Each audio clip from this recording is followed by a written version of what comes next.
Bom, olá novamente. Espero que tenham apreciado aqui este momento de pausa para o vosso café, para pôr as conversas em dia. Vamos retomar a segunda parte desta manhã e vamos começar com uma apresentação do Pedro Henriques, diretor comercial Corporate and State de Portugal, da EDP Comercial, que eu vou já convidar a subir e aqui a juntar-se a mim, para falar sobre os desafios e as soluções da neutralidade carbónica para o retalho. É isto, exatamente. Não é, Pedro Henriques? É isso mesmo. Portanto, vamos dar início à sua apresentação, que já está projetada. Perfeito. Eu vou sair, vou deixá-lo e voltamos no final. Até já. Muito bem, até já. Muito obrigado. Ora, então, bom dia a todos. Antes de mais, agradecer o convite e a presença e a oportunidade de estar a falar para empresas tão relevantes, num setor tão crucial para a economia portuguesa como é o retalho. Nós vamos continuar a falar de sustentabilidade, neste caso, mais especificamente do impacto da energia no tema da sustentabilidade, e vamos começar precisamente por endereçar aquilo que é, neste momento, uma característica do mercado e que dá uma conotação de urgência aos temas que têm a ver com a sustentabilidade e com a transição energética, nomeadamente. Portanto, este slide já não é de hoje, é de há cerca de 2 meses, mas o panorama é mais ou menos o mesmo. Os preços da energia no mercado grossista, estão em preços comparados com o ano passado, estão em preços que são alguns múltiplos, não só em Portugal, mas na Europa inteira. E, portanto, isso coloca uma pressão enorme, desde logo, nos custos das empresas, mas também não só o facto dos preços serem altos e dos custos estarem bastante altos, mas também o facto de haver uma grande volatilidade, ou seja, os preços variarem de uma forma como nunca na história dos mercados de energia variaram, provoca uma incerteza que torna muito difícil fazer, nomeadamente, a gestão orçamental das empresas. E, portanto, esta característica transforma aquilo que era um tema que já é importante da transição energética e da sustentabilidade e que é importante no curto e no médio prazo, dá-lhe um sentido de urgência e dá-lhe uma oportunidade ainda maior. E, portanto, para falarmos sobre isto e tendo falado sobre o tema da oportunidade deste tema, vamos falar um bocadinho sobre a propriedade da EDP para discutir este tema. Portanto, a EDP, como todos sabem, é uma empresa que atua no setor da energia, está presente em 29 países neste momento, é uma empresa verticalmente integrada, tem uma grande preocupação em ter soluções end-to-end em tudo o que diz respeito à energia para os seus clientes, desde soluções de comercialização, a soluções de energia propriamente dita, a soluções de gestão de energia, a soluções de redução dos consumos energéticos, mas também atua no outro extremo da cadeia através da produção de energias renováveis. É cada vez mais o seu foco e isso tem estado presente não só nos investimentos que tem feito ao longo do tempo, mas também, neste momento, na estratégia que tem para os próximos anos. Pelo meio, temos também uma forte presença naquilo que é os meios físicos de levar esta produção renovável até aos clientes finais, que são as redes de distribuição e de transporte. A EDP tem focado muito nos últimos anos na sua estratégia de sustentabilidade, tem uma agenda ESG bastante marcada e essa agenda e esse posicionamento tem sido reconhecido internacionalmente, tem sido sistematicamente número 1 ou número 2 entre as utilities verticalmente integradas nos índices de sustentabilidade, nomeadamente no Dow Jones e no Standard & Poor's, nos últimos 10 anos. E está muito focada no cumprimento das várias ODS e com uma presença bastante impactante.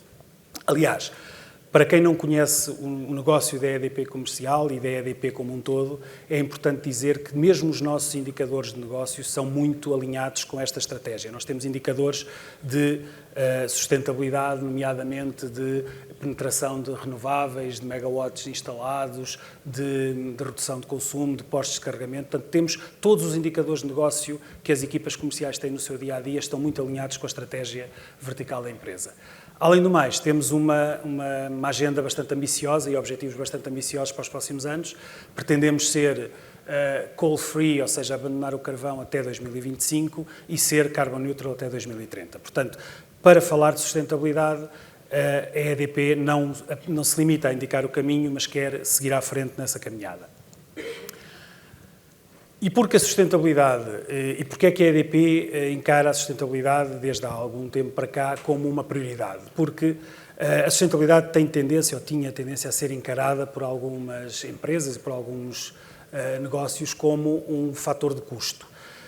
Nos últimos tempos, a McKinsey, nomeadamente, publicou um estudo em que começa a identificar um nexo de causalidade que aponta precisamente na direção oposta, ou seja, o cumprimento e a agenda ESG não só não é uma fonte adicional de custo, como, pelo contrário, tem um nexo de causalidade com negócios mais sustentáveis.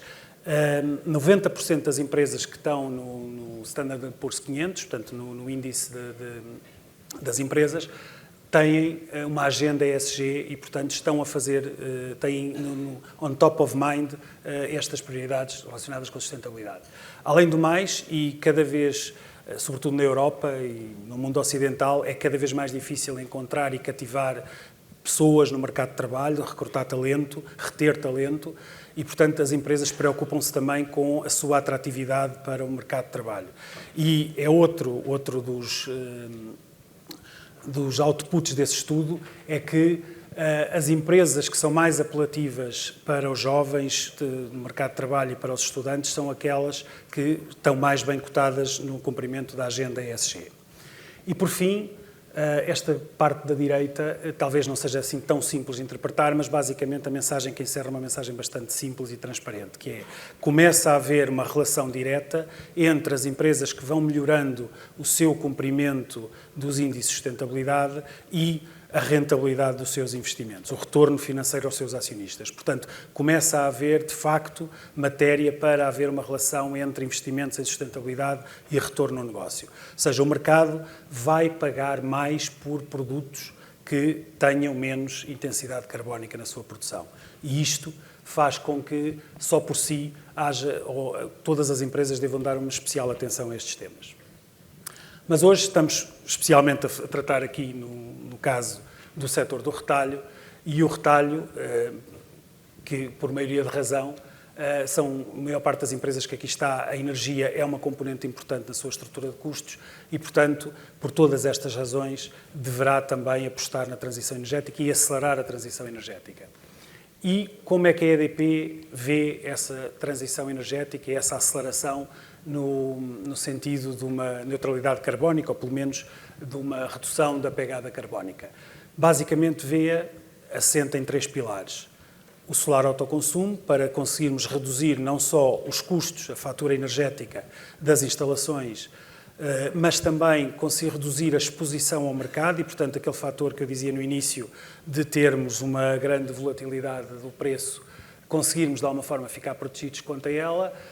Os bairros solares, porque permitem não só para o próprio, mas também porque as empresas têm também pertencem a uma comunidade e, portanto, devem ter também uma agenda social de envolvimento com a sua comunidade. E, portanto, os bairros solares são uma forma de as empresas poderem contribuir não só para o seu negócio, mas também para a melhoria da utilização da energia nas suas comunidades. E, finalmente, atuando sobre aquilo que é os consumos energéticos no transporte, nomeadamente no chamado Last Mile Delivery, que é muito importante, sobretudo para as empresas que usam e que vendem muito online, é importante termos e atuarmos nos consumos e nas emissões dos transportes associados a essas entregas. Começando pelo solar autoconsumo. E, começando pelo solar autoconsumo, não vale a pena referirmos o quanto é que o solar autoconsumo traz de vantagens ou a tecnologia em si. Aliás, já hoje aqui foi dito, e eu concordo, que do ponto de vista de engenharia, uma das vantagens do solar autoconsumo é precisamente ser muito simples, são soluções do ponto de vista de engenharia relativamente simples e com um período de ativação bastante curto, ou seja, desde que se toma a decisão até que uma central fotovoltaica começa a produzir, estamos a falar normalmente de um período de 1 ano e, portanto, é uma solução que rapidamente se consegue implementar. O que eu queria trazer aqui hoje era uma visão diferente, que era dizer que, ou mostrar que, independentemente da geografia, o solar autoconsumo neste momento é algo ou é uma medida que é adotada a nível mundial, desde a Ásia, a Europa, a América, onde há consumos relevantes de energia. Neste momento, o solar autoconsumo tem uma penetração importante. Este mapa tem a ver com a realidade da EDP, mas não é diferente se olharmos para uma realidade transversal a todas as empresas do setor. E, portanto, primeira mensagem, o autoconsumo é, neste momento, uma realidade all over the world. Segunda mensagem, o crescimento, a velocidade de crescimento é tremenda. Nós temos aqui um exemplo concreto, neste caso a EDP tem cerca de 1,4 gigawatts, contratados, quando instalados tem cerca de 700 megawatts-hora, ou seja, mais ou menos metade. Como eu disse há pouco, tendo em conta que o período de time to market é cerca de 1 ano, quer isto dizer que estamos a assistir a uma renovação, ou seja, a uma duplicação da capacidade instalada em mais ou menos 1 ano. Portanto, isto dá uma ideia da velocidade a que esta solução está a ser adotada ao longo do mundo.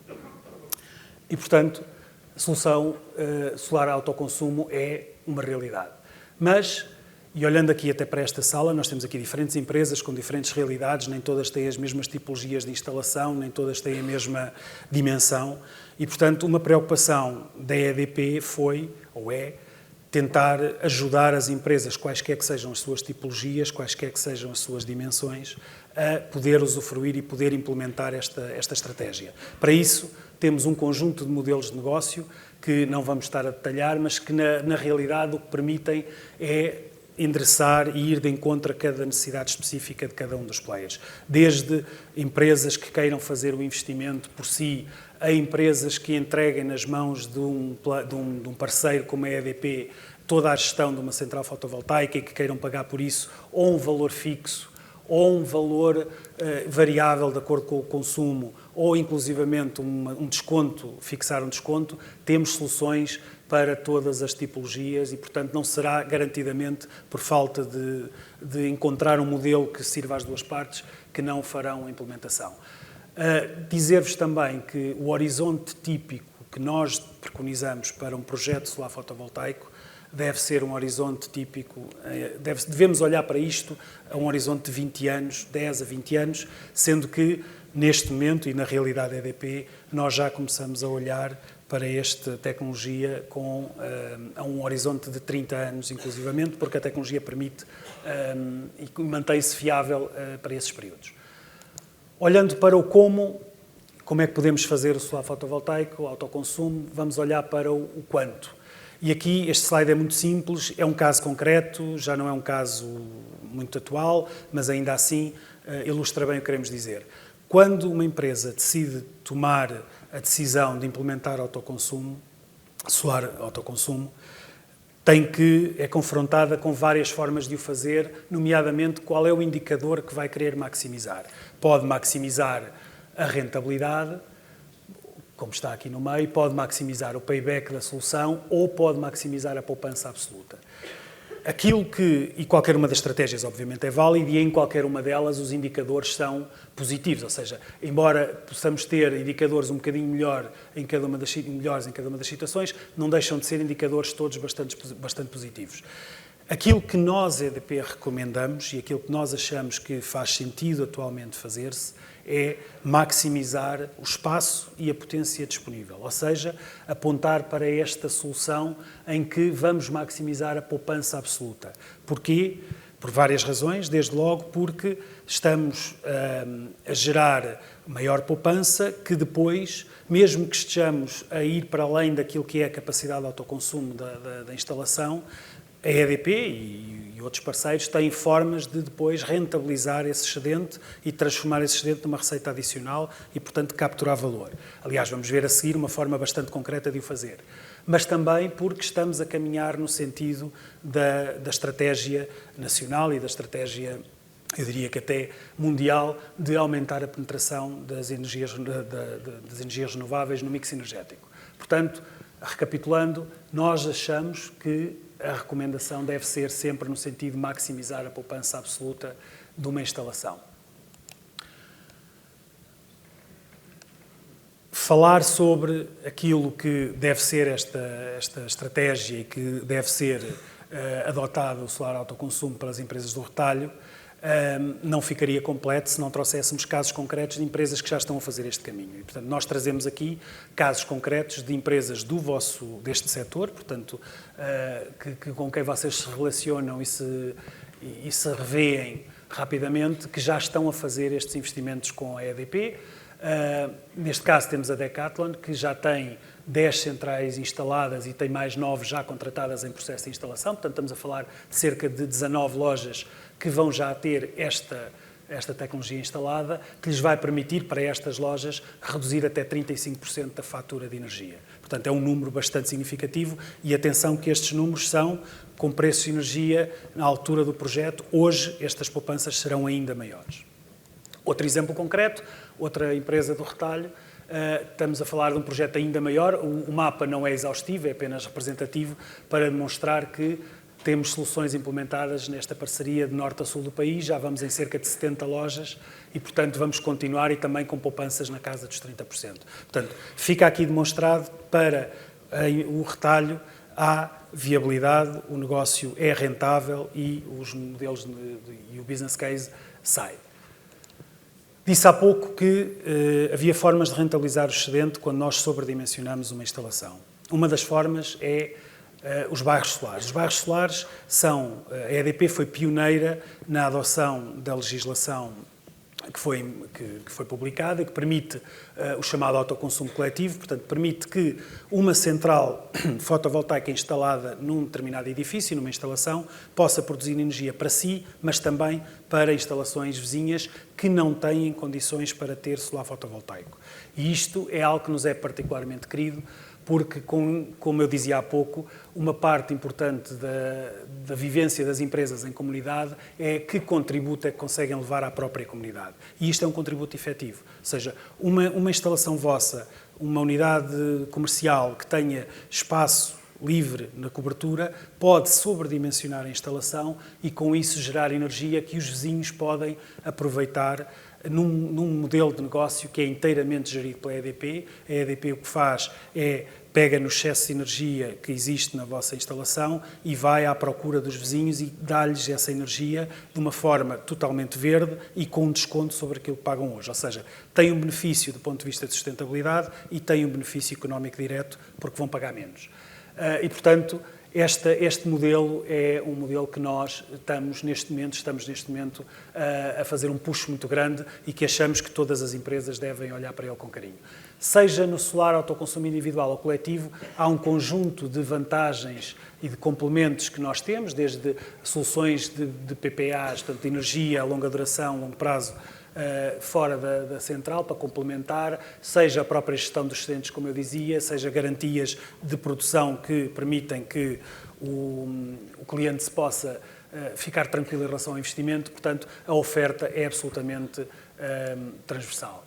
Como eu dizia, vantagens das comunidades ou dos bairros solares, portanto, a poupança que traz também ao dono da instalação onde vai ficar a central solar, o envolvimento com a comunidade e o benefício para os vizinhos. No final do contrato, e estamos a falar de contratos tipicamente a 10, 15 anos, no final a instalação fica propriedade da empresa que permitiu a cedência do espaço e, portanto, fica com um ativo para poder usufruir até ao fim da sua vida útil.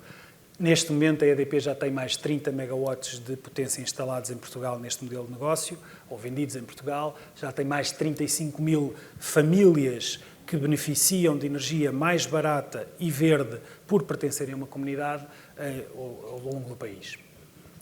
E, portanto, também aqui nos bairros solares temos vários modelos para várias tipologias ou para várias necessidades, desde os proprietários de terrenos ou de instalações que não queiram fazer mais nada a não ser ceder o espaço. Nós, EDP, temos modelos, temos modelos para rentabilizar unicamente o espaço, até quem não tenha condições, quem viva no apartamento e não tenha condições para ter energia solar, pode pertencer a uma comunidade e ter esse benefício, ou, finalmente, instalações em que tenhamos as duas vertentes, ou seja, a instalação solar serve para o autoconsumo da própria instalação, mas também para gerar excedente para os vizinhos. Também aqui temos exemplos concretos, casos de sucesso, neste caso algo que foi publicitado recentemente, a parceria com o CTT, que decidiram instalar em cerca de 40 localizações em Portugal, em uma potência de mais de 6 megawatts e que vai beneficiar mais de 8.000 famílias com esta energia verde. Finalmente, o outro eixo, a mobilidade elétrica.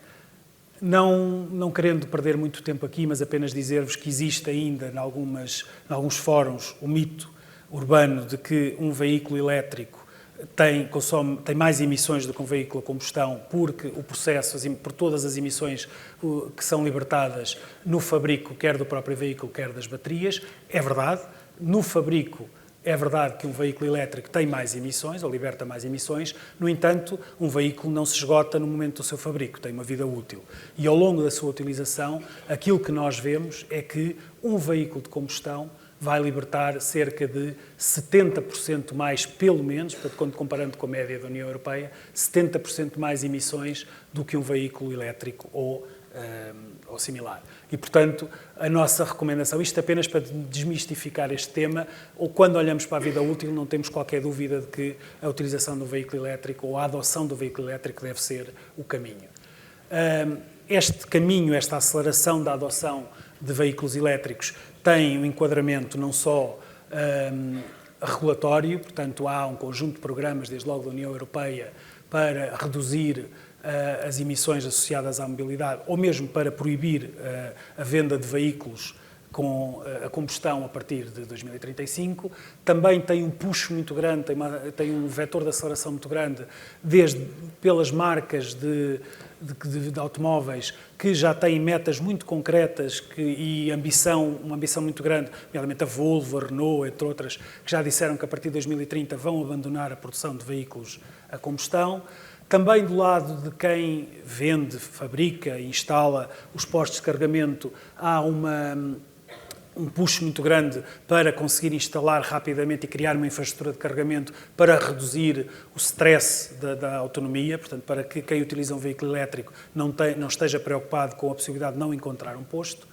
E também, e há bocadinho dizia-se aqui, já não me lembro quem, dizia que tinha uma filha com 18 anos que já pressiona para as compras serem de produtos com menor pegada carbónica.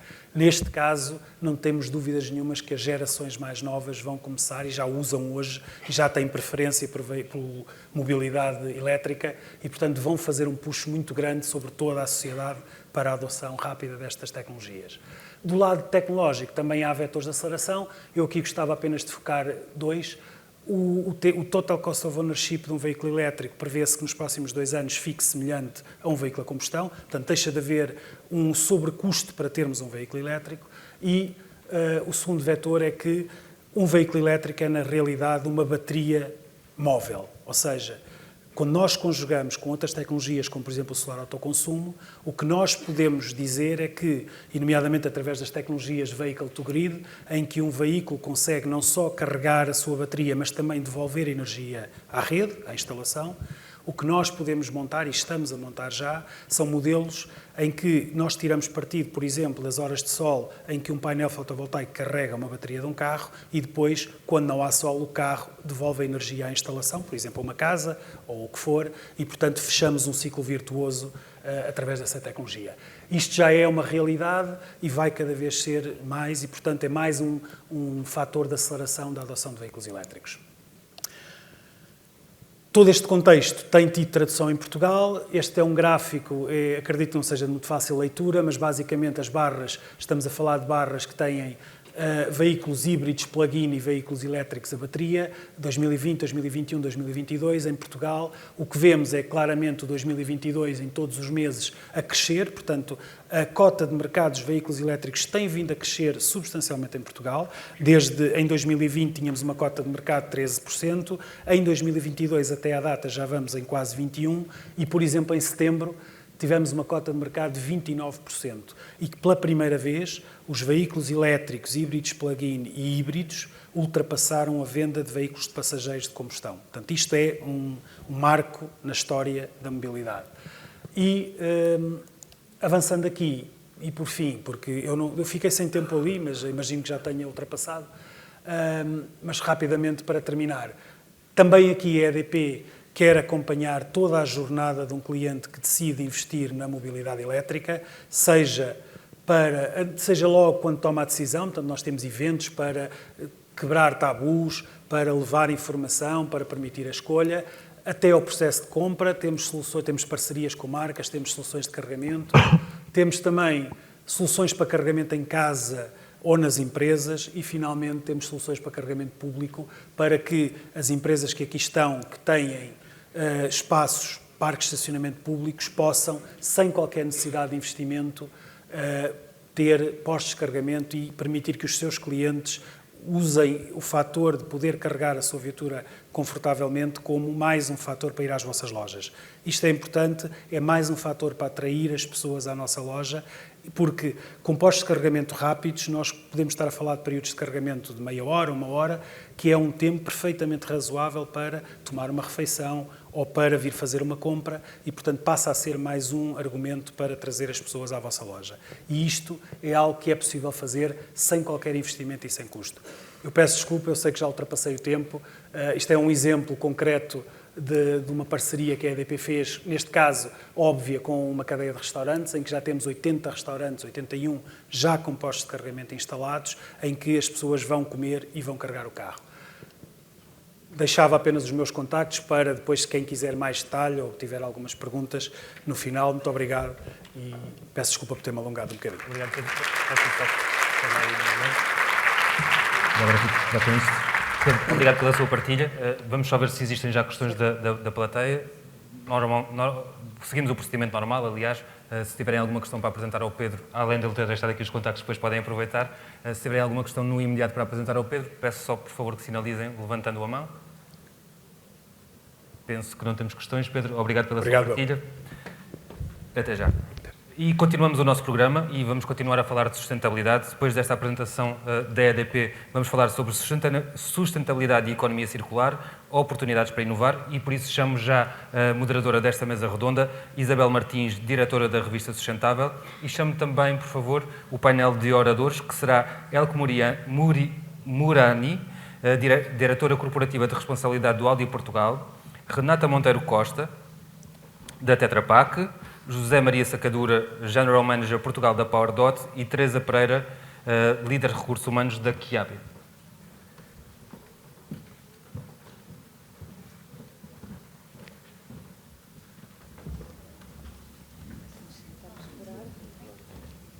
Teresa, pedi só que sentasse aqui na ponte. Obrigado. Isabel, apresentas então a mesa e... Obrigada, Sérgio. Voltamos já, até já. E bom dia a todos. É um gosto estar aqui a moderar com tão ilustres oradores esta mesa redonda dedicada à sustentabilidade e muito particularmente aqui às questões da circularidade e da inovação que podemos abrir aqui neste ponto. Começar por dizer-vos, aqui num primeiro minuto, mais de enquadramento, estas questões da circularidade muito ligadas à sustentabilidade são extremamente atrativas e até muito sexys para as empresas. Toda a gente quer ter projetos sustentáveis e projetos de circularidade. Eu estava a ouvir com muita atenção a apresentação de Fernando Frade, da Jónia Martins, em que estava a tocar num ponto absolutamente essencial que tem a ver com a medição. E, na verdade, muitas vezes nós somos confrontados na Sustentável com muitas histórias de empresas que nos apresentam projetos de circularidade, que são projetos avulsos e desgarrados de qualquer estratégia. Muitas vezes para resolver um problema concreto, outras vezes porque houve uma ideia gira, não é? E como o Fernando dizia, com muita razão, muitas vezes estamos a estabelecer metas e objetivos simpáticos, sem base nenhuma do impacto que aquilo terá na nossa operação, no nosso produto, na nossa estratégia de sustentabilidade. Porque muitas vezes percebemos que existem projetos de circularidade que têm um impacto ou quase zero, ou até muitas vezes negativo na nossa pegada e naquilo que deve ser a nossa sustentabilidade. E muitas vezes nós que acompanhamos muito o setor agro, por exemplo, há questões de gestão de resíduos em que a resolução, um projeto de circularidade para resolver aquele resíduo, depois foi-me dar uma pegada muito complicada, porque eu gastei mais pegada a resolver logisticamente no transporte e na transformação de tudo aquilo num novo produto do que se tivesse ficado quieto e tivesse destruído só o resíduo. E porquê? Porque não medimos o impacto. Portanto, medir o impacto que a sustentabilidade tem na operação é absolutamente decisivo. Portanto, este é o grande desafio, é o desafio que nós sentimos que tem que ser ultrapassado pela maior parte das empresas. Sabemos que isto implica também recursos, conhecimento, investigação e desenvolvimento e que isso não está ao alcance de todos, mas tem de ser o principal e tem de ser o início de tudo para que possamos ter projetos verdadeiramente sustentados, que é uma premissa básica da sustentabilidade. Porque estar a fazer coisas para aquecer, como costumamos dizer, não é sustentável, é só marketing, muitas vezes. Muito bem. O Sérgio já teve a oportunidade de apresentar aqui os nossos convidados. Nós vamos discutir aqui alguns pontos que têm a ver com a circularidade, com o e-commerce, o consumo consciente, mas também vamos tocar na questão das embalagens, da redução do plástico, também na oportunidade de comunicação de todas estas coisas e também vamos falar de mobilidade elétrica e também nesta otimização da experiência de compra que começa no retalho e como é que aqui esta questão da mobilidade elétrica também pode ajudar o consumidor neste caminho, no seu ciclo de compra. Eu vou começar pela Teresa Pereira, precisamente, da Kiabi. Vamos tocar aqui neste setor que tem a ver com o setor da moda, que está completamente no olho do furacão também, não é? Fast fashion, o que é que podemos fazer? Muita pressão para apresentar resultados rápidos também, do ponto de vista do que são as metas da sustentabilidade. E a Kiabi tem um projeto que vos fez entrar aqui num certo pioneirismo de e-commerce, que eu estava que a Teresa partilhasse connosco. Muito bom dia. Primeiro de tudo quero agradecer o convite. É um gosto estar aqui com todos vocês e com este painel tão ilustre. E, de facto, nós temos na Kiabi consciência do peso que temos no que diz respeito à sustentabilidade ambiental e essa é uma das matérias que nos é mais querida dentro da empresa. Em 2020, nós estabelecemos a nossa visão de 2030, portanto, uma visão a 10 anos, e este é um dos pontos que está, obviamente, em cima da mesa. O que é que nós, a nível do que a Isabel estava aqui realmente a referir, do facto de sermos, de alguma forma, pioneiros, nós, em França, já começou em 2020 com a criação de espaços de roupa em segunda mão à venda dentro das lojas Kiabi. E nós, em 2022, atualmente, deste ano, em março, também adotámos a mesma estratégia. Posso dizer que atualmente, a nível global, são 99 lojas Kiabi com espaços que têm espaços de segunda mão e nós começámos com um projeto piloto em 3 das nossas lojas e atualmente temos em 4 das nossas lojas sucursais e vamos ter os nossos franchisings também com espaços de roupa em segunda mão. Como é que isto funciona? Não é um espaço de roupa segunda mão Kiabi.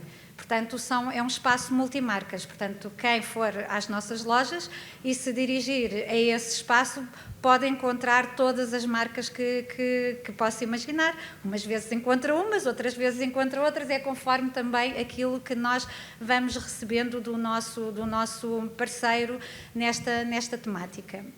E, de facto, esta novidade a nível dentro de uma loja é novo, portanto é um sistema híbrido. O que é que nós começamos a constatar? Que os nossos clientes não têm qualquer problema em comprar peças em segunda mão e, normalmente, quando compram uma peça em segunda mão, saem com também peças novas no seu cesto de compras. Portanto, há aqui uma hibridização do modelo de compra, há uma maior consciência por parte do consumidor.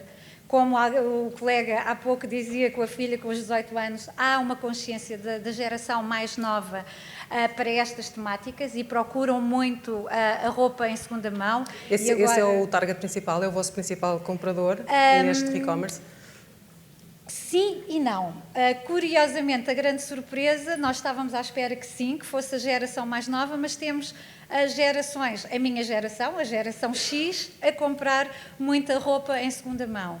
E para nossa surpresa, que começámos aqui timidamente com este projeto, fomos o país com melhores resultados a nível da Kiabi e com melhores resultados globais nas vendas em segunda mão. Portanto, é algo que nos apraz muito e é algo que pretendemos, aliás, incluir nas condições para os novos afiliados, franchisados, terem a obrigatoriedade de ter um corner de segunda mão nas suas lojas. Teresa, que objetivos concretos é que vocês têm com este projeto de venda de roupa em segunda mão? Que impactos esperados é que vocês têm com este projeto? Um dos grandes problemas da indústria têxtil é o ciclo de vida do produto e, como todos disseram aqui, como a Isabel referiu, a indústria do fast fashion.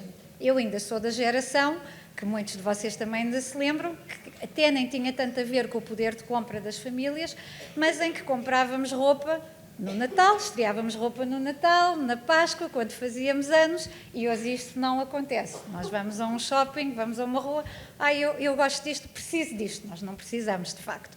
Mas, de facto, há esta consciência do fast fashion.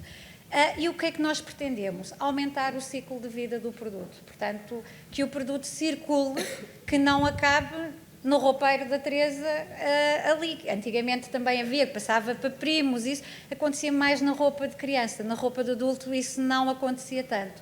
Com isto o que nós pretendemos é realmente aumentar o ciclo de vida dos produtos, permitir também que essa foi a gênese do nascimento da Kiabi, que é a democratização da moda, por isso é que o nosso claim é o La Mode à Petit Prix, a moda a pequenos preços, e isso permite também ao consumidor poder comprar mais produtos por um valor mais baixo e, obviamente, aumentar o ciclo de vida dos produtos, aumentando a sua circularidade, até porque depois o consumidor pode voltar a vender o produto, pode nos entregar os produtos através de uma aplicação que nós temos, que é o Kiabi Bag, e que depois recebe um vale de compras de desconto para poder utilizar em novas compras, quer seja em segunda mão, quer seja em produtos novos. Muito bem. Teresa, já volto a falar consigo, até porque ainda temos aqui muita coisa para falar, mas ia convidar agora a Elke também a partilhar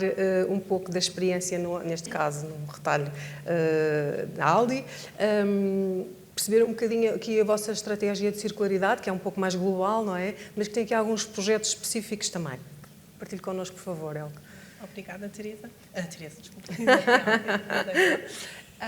Em primeiro lugar, queria agradecer aqui o convite que endereçaram ao Aldi. Muito obrigada e aqui a presença neste dia. Relativamente aos projetos de circularidade, queria talvez só dar um enquadramento.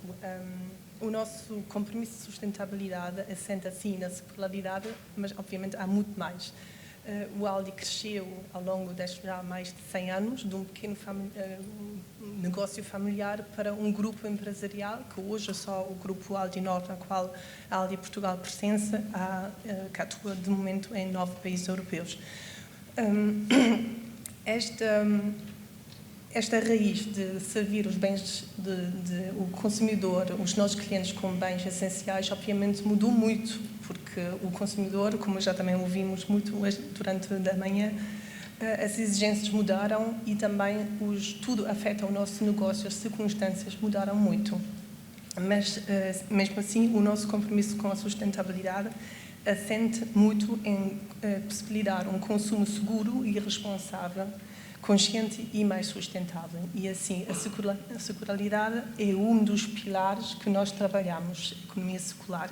Ou seja, é uma circularidade que envolve o vosso cliente, o consumidor. Exatamente. Envolve tanto diretamente como também indiretamente um consumidor. Temos, por exemplo, oferecemos soluções para o consumidor, para o seu dia-a-dia. Nas lojas nós oferecemos os sacos de compras reutilizáveis, sacos de rede para as frutas e legumes também reutilizáveis, sacos de pano para pão, pastelaria reutilizáveis e vendemos também periodicamente soluções para casa, como sistemas de reciclagem para o consumidor também trabalhar a circularidade em casa. Mas também temos outras soluções. Portanto, isso é do lado da oferta, daquilo que vocês oferecem ao vosso cliente. E depois trabalhamos muitos projetos de circularidade dentro da nossa empresa. Temos a nossa meta que até 2025 tornar todas as nossas embalagens reutilizáveis, recicláveis ou compostáveis. Outro projeto é um projeto, não digo de nicho, mas é um pequeno projeto. Vamos falar do Aldi Bread Beer. Aldi Bread Beer, que nós lançámos no ano passado, que dá uma nova vida às sobras de pão nas nossas lojas. Este projeto começou com um parceiro, ainda continua com um único parceiro, que para evitar e para aproveitar estas sobras de pão que diariamente acontecem nas nossas lojas, e também sensibilizar o consumidor que existem soluções para aproveitar excedentes alimentares. Tanto nós, como empresa, temos soluções e que temos que procurar soluções.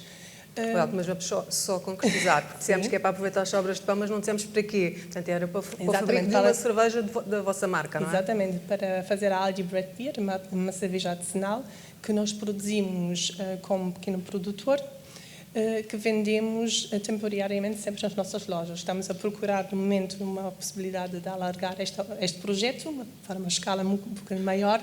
Mas é um projeto em Portugal? É em Portugal, somente em Portugal. Exatamente. Apenas em Portugal? Apenas em Portugal. E que, no fundo, está a ser um test and learn para poder escalar para outras geografias? Também. Ou para poder escalar para outros desperdícios da loja? Outras empresas do grupo também já mostraram muito interesse em escalar este projeto, ou copiar o projeto também para outros mercados, mas quando estávamos a falar em escalar, é também escalar para ter o produto constantemente na prateleira. Mas são desafios que nós também enfrentamos em termos de logística, em termos de capacidade por parte da produção, de conseguir ter um fornecimento contínuo deste produto.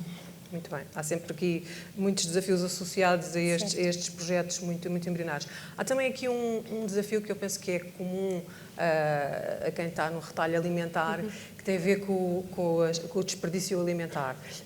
A maior parte das empresas tem, obviamente, protocolos e parcerias para poder encaminhar o que sobra ao final do dia das frutas e legumes, enfim, dos produtos alimentares, para algumas instituições, mas não chega.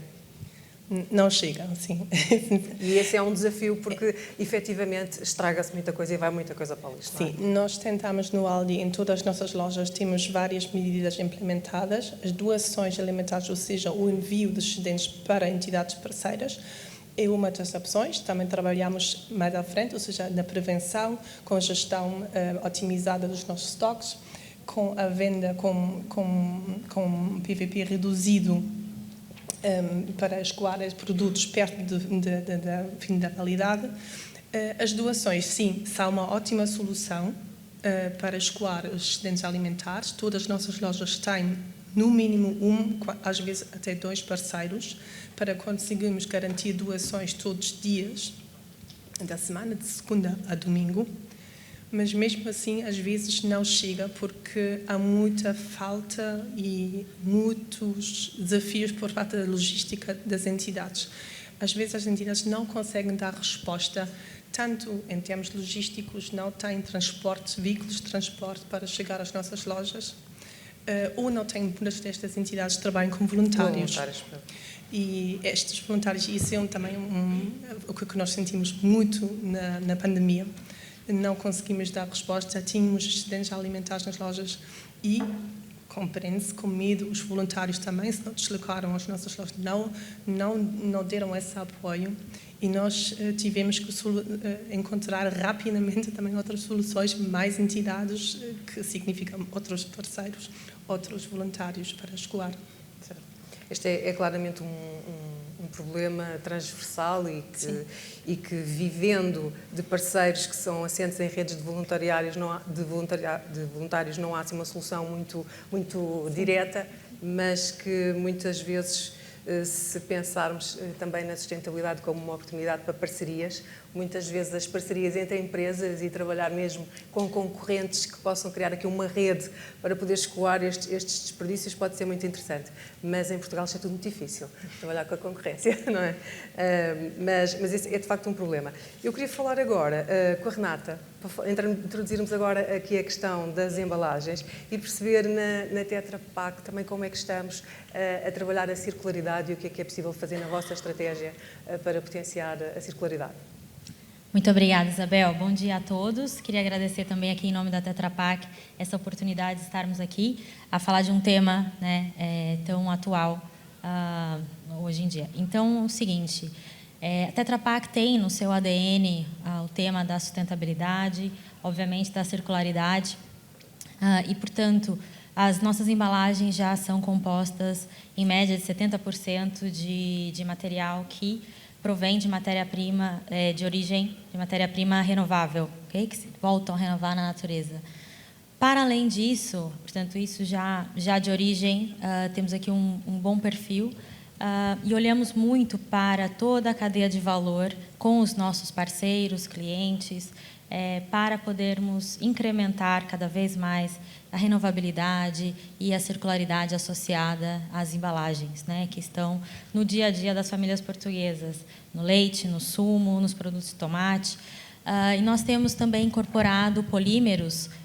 Polímeros são materiais que, por exemplo, estão na tampa das embalagens, polímeros de origem vegetal e não de origem fóssil, que também são, então, materiais de origem renovável, que voltam a crescer na natureza e que também contribuem para a redução das emissões de CO2.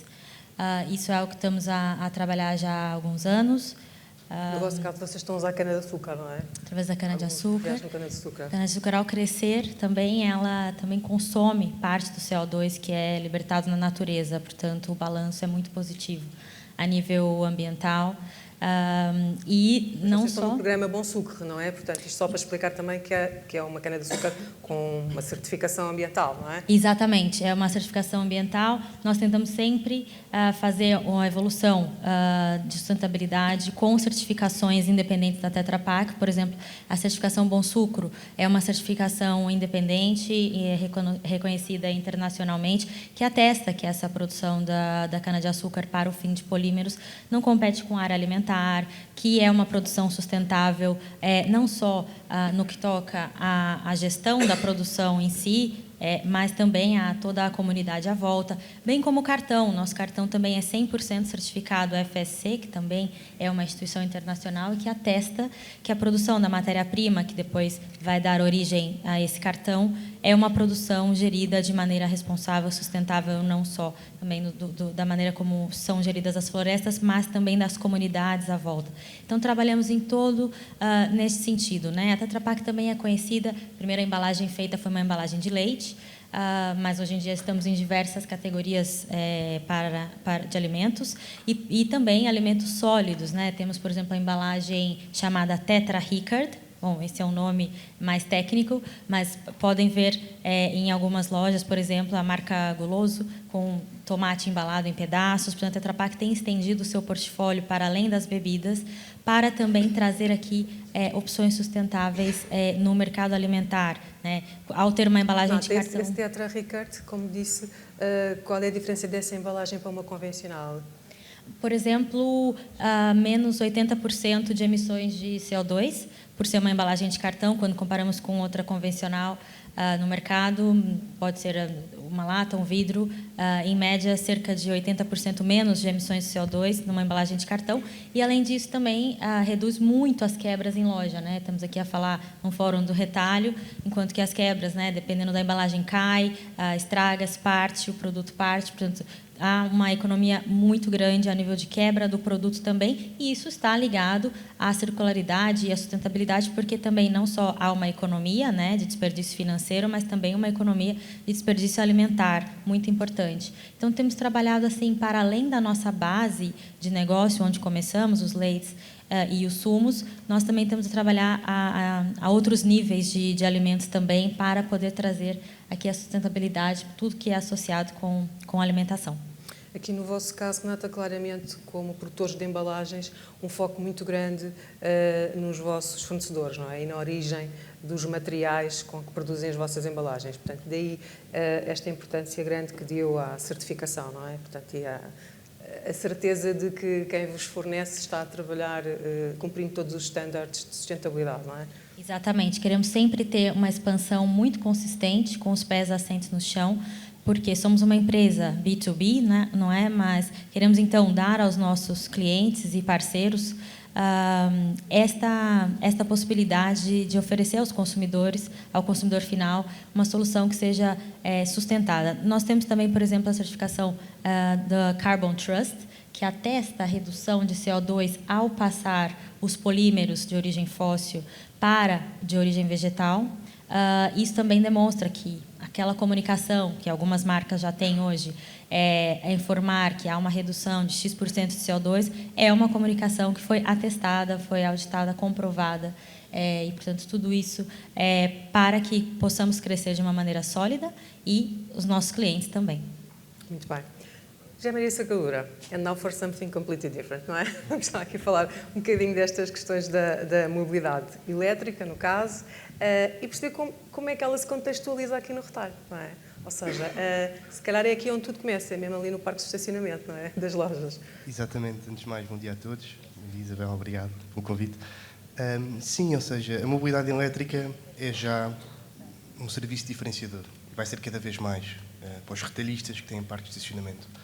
Os clientes vão escolher as suas lojas e os seus supermercados, hipermercados, etc., centros comerciais, consoante haja ou não este serviço de mobilidade elétrica no estacionamento. Só dando aqui um passo atrás sobre aquilo que a mobilidade elétrica veio trazer para o mindset das pessoas. Nós estávamos habituados no carro a combustão de fazermos um desvio para podermos abastecer o nosso veículo, não é? Íamos às estações de serviço. Com a mobilidade elétrica, a mentalidade é diferente. Nós carregamos onde vamos, onde fazemos a nossa vida.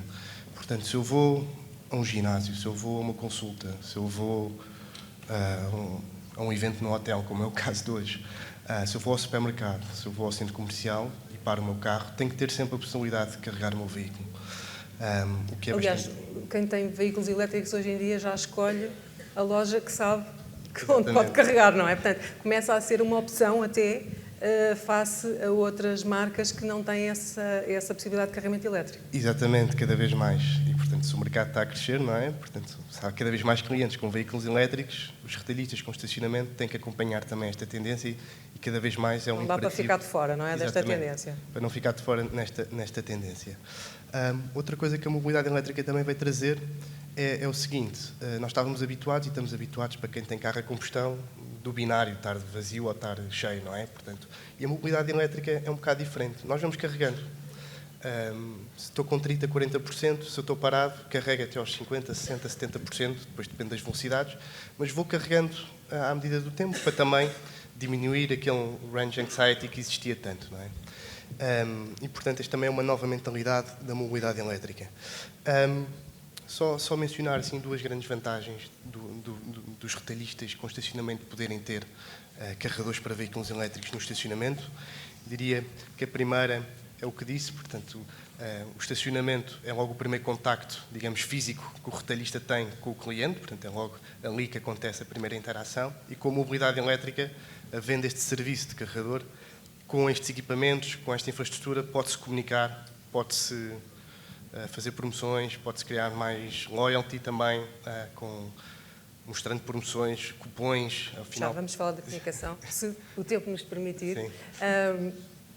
Mas queria que nos explicasse qual é exatamente o modelo de negócio, ou seja, knock-knock na porta do retalhista, o que é que eu tenho para oferecer? Como é que eu vou implementar aqui uma rede de carregamento elétrico? Sim, o modelo de negócio da PowerDot, somos parceiros dos retalhistas no sentido em que investimos toda a infraestrutura com o nosso investimento, instalamos e operamos estes equipamentos, esta infraestrutura, sem qualquer custo para o retalhista. Portanto, é um serviço totalmente chave na mão e, ao final do dia, até partilhamos parte da nossa receita com o retalhista. Portanto, nós criamos esta parceria para que o retalhista tenha um serviço adicional no seu estacionamento e a PowerDot consiga, então, operar esta infraestrutura de uma forma massiva, que já o fazemos não só em Portugal, mas em outros mercados como Espanha, França, Polónia, Bélgica e Luxemburgo, sempre com este modelo de negócio de investidor, operador e instalador da infraestrutura. E pronto, a PowerDot tem muitas outras coisas para oferecer também ao retalhista. Mas há um modelo também de repartição do lucro? Exatamente, essencialmente isso. Repartilhamos parte das nossas receitas com o retalhista, como um incentivo também a estarmos todos alinhados e que as coisas funcionem muito bem, e atrair também mais pessoas para o espaço do retalhista e, consequentemente, também para os nossos carregadores. Há aqui algum fator diferenciador da vossa oferta relativamente a outros players do mercado? Ou seja, há aqui alguma inovação? Sim, ou seja, a Pordot começou há cerca de 4 anos e fizemos um percurso muito desafiante, muito interessante, com uma pandemia pelo meio, mas que nos permitiu aprender muito e crescer muito na área da mobilidade elétrica. A Pordot está 100% focada na mobilidade elétrica, portanto, temos aqui bastante know-how, não só em termos nacionais, aquilo que estamos a assistir em Portugal, mas também com outros players no mercados onde nós já estamos. Portanto, aqui conseguimos aprender e implementar esta infraestrutura, dimensionando a necessidade do retalhista e dos clientes, sabendo nós aquilo que eles já vão querer e o que é que vai ser a infraestrutura do futuro. Portanto, a Pordot tem aqui um grande know-how no que toca à mobilidade elétrica.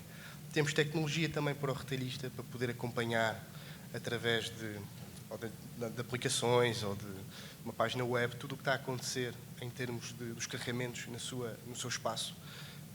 Algumas métricas de loyalty, customer retention, quanto tempo é que uma pessoa fica a carregar na loja, toneladas de CO2 poupadas.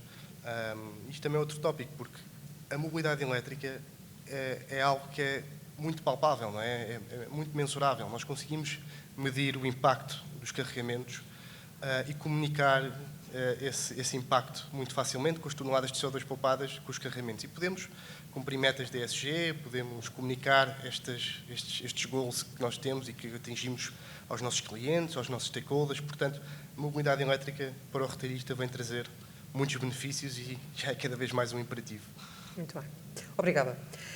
Então, queria desafiar a audiência, ainda não terminámos o nosso tempo, ainda temos aqui uns bons minutos, mas queria ver se nós conseguíamos, neste painel, arrancar aqui a primeira pergunta da audiência da manhã, porque tem sido uma vergonha, concordam comigo? Não há nenhuma dúvida, nenhuma pergunta que queiram fazer. Sou eu que tenho que fazer as perguntas todas? É impressionante. Teresa, estão todos esclarecidos. Queria que nos contasse um pouco também o projeto Zero Waste, porque para além desta questão do e-commerce, existe também um projeto de tudo o que é aproveitamento dos retalhos, dos excedentes de textos, que também é muito importante nesta estratégia de circularidade. Obviamente que a sustentabilidade na Kiabi passa por uma série de pontos e este que a Isabel estava a mencionar é um dos pontos fulcrais, que é o desperdício. Portanto, nós temos vindo a trabalhar na Kiabi em coleções que nós chamamos de Zero Waste. E, obviamente, que há um projeto piloto e depois vamos crescendo e desenvolvendo outros produtos. E como é que isto funciona? Portanto, isto funciona com a utilização de um padrão de corte e com um tecido específico em que permite que não haja o chamado desperdício. Para além disto, também a Kiabi está a trabalhar no desenvolvimento de produtos que possam ser feitos a partir das aparas das sobras dos tecidos, aparas de produção. Ou seja, que sejam possíveis ser produzidos fios que permitam a produção de novos produtos. Uma das nossas metas, efetivamente, é que em 2030 100% da gama de produtos sejam feitos com materiais reciclados. Portanto, nós já temos 70% da nossa coleção de básicos com eco-conception. Esta eco-conception passa não só pela utilização de materiais sustentáveis, mas também pelos processos de produção. Aqui também temos que ter a noção, por exemplo, nestas coleções, da utilização do consumo de energia e de um recurso que cada vez é mais escasso, que é a água. Nós sabemos, acho que é do conhecimento geral, que, por exemplo, as gangas, os jeans, são dos produtos que mais consomem água na sua produção. Nós conseguimos, através da substituição das lavagens com água, por exemplo, utilizar o laser, e isto permite uma redução no consumo de água de 15 litros por cada peça e de 22 gramas de resíduos químicos também por cada peça. Portanto, aqui a sustentabilidade é num sentido muito mais abrangente e realmente esta nossa ambição de termos coleções com o selo Zero Waste é uma das nossas metas e trabalhamos afincadamente para que ela aconteça o mais rapidamente possível. E daí, por exemplo, posso só adiantar muito rapidamente que toda a nossa coleção de bebê já é 100% concebida com materiais sustentáveis e com processos de fabrico sustentáveis. Porque os bebés é uma pele mais sensível, portanto, há essa preocupação. Que um ponto importante de que é possível produzir moda sustentável barata, não é? Porque é uma questão importante. É um dos Nós desafios. temos de trabalhar muito para democratizar a sustentabilidade nesta área da moda, então, não é? E, portanto, isso é um ponto importante. É um dos não é? grandes Ter desafios, porque tudo isto, como vocês devem imaginar, envolve muita investigação, envolve muito investimento. E que, obviamente, não acontece de uma forma tão célere como nós gostaríamos que fosse possível, até porque também não podemos esquecer a sustentabilidade financeira das empresas. Que é super importante para alavancar tudo o resto, não é? Muito bem. Regresso a Ciel, para falarmos então aqui muito mais rapidamente sobre esta questão da comunicação que estava aqui na nossa agenda também. Como é que vocês comunicam esta questão da sustentabilidade e da circularidade? O que é importante passar para o mercado do ponto de vista do Aldi? Em primeiro lugar, é importante comunicar, porque isso faz parte do nosso trabalho de sustentabilidade. E um dos pilares mais importantes também é, no fim do trabalho todo, eu tenho que comunicar.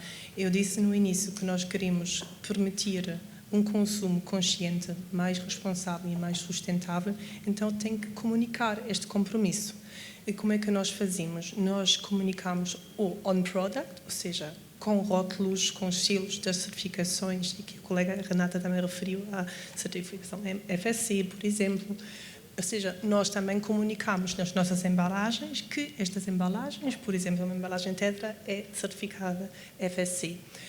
Quando falamos das outras matérias-primas, o cacau, o óleo de palma, o café, nós trabalhamos com pescado, seja da agricultura, seja da captura selvagem, trabalhamos com estes selos no produto. Depois encontramos na nossa comunicação off-product, ou seja, nos canais da comunicação digital, tanto na nossa página na internet, na social media, encontramos e publicamos informações adicionais sobre estes produtos mais sustentáveis.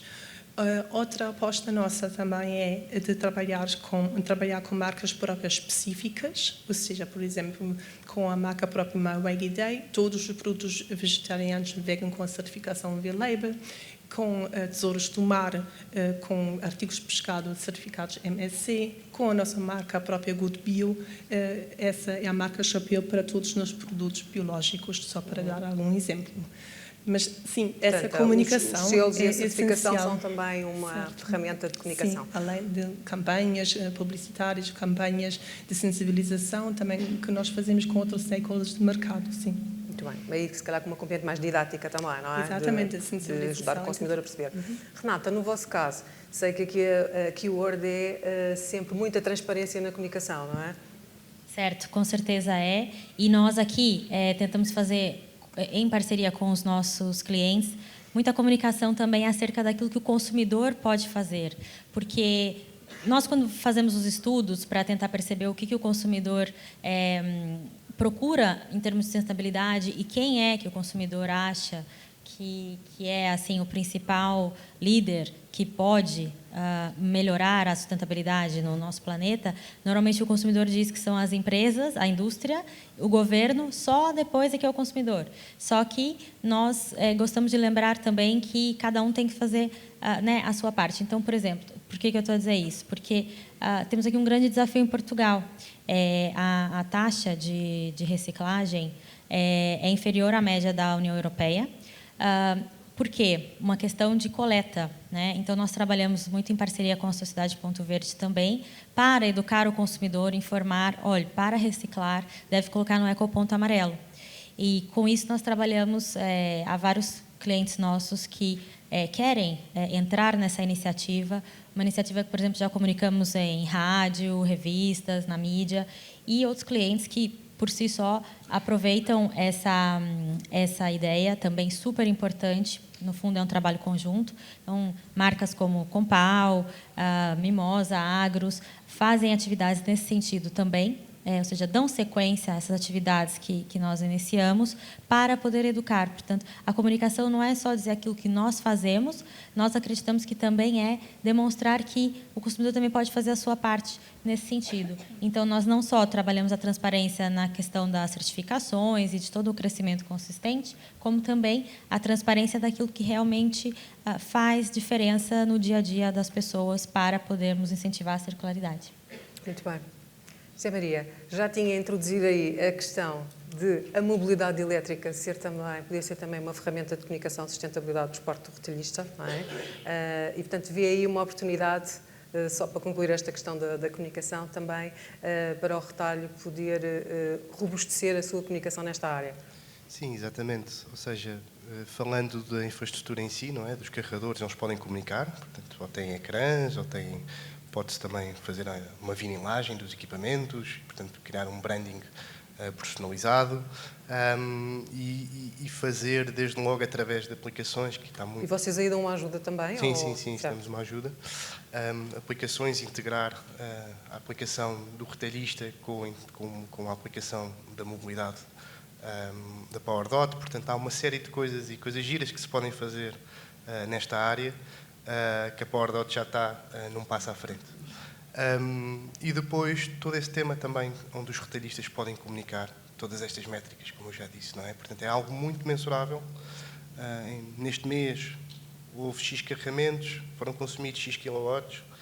Isto representa uma poupança de X toneladas de CO2. Isto é algo que se pode comunicar muito facilmente, internamente. É mensurável, não é? Lá está a métrica, não é? Exatamente. Sim, exatamente, é muito mensurável em oposição aos carros a combustão, portanto, é algo muito positivo. Muito bem. Então, temos de terminar de o nosso timer. E eu só queria mesmo dar-vos, eu sei que vocês estão aí muito preocupados com o tempo, mas queria só mesmo dar aqui a última oportunidade de colocar alguma questão aqui aos nossos oradores.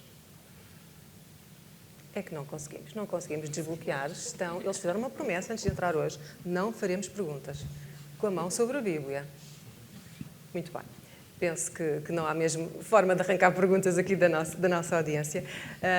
Foi um gosto conversar convosco. Muito obrigada aqui pelos vossos momentos de partilha. Creio que isto também é sustentabilidade. Podermos estar todos aqui com alguma abertura a partilhar as nossas experiências e as nossas estratégias com uma plateia cheia de, muitas vezes, de concorrentes, não é? De concorrentes nossos, e isso é muito saudável. Mais uma vez, muito obrigada pela vossa disponibilidade. Foi um gosto. Obrigada.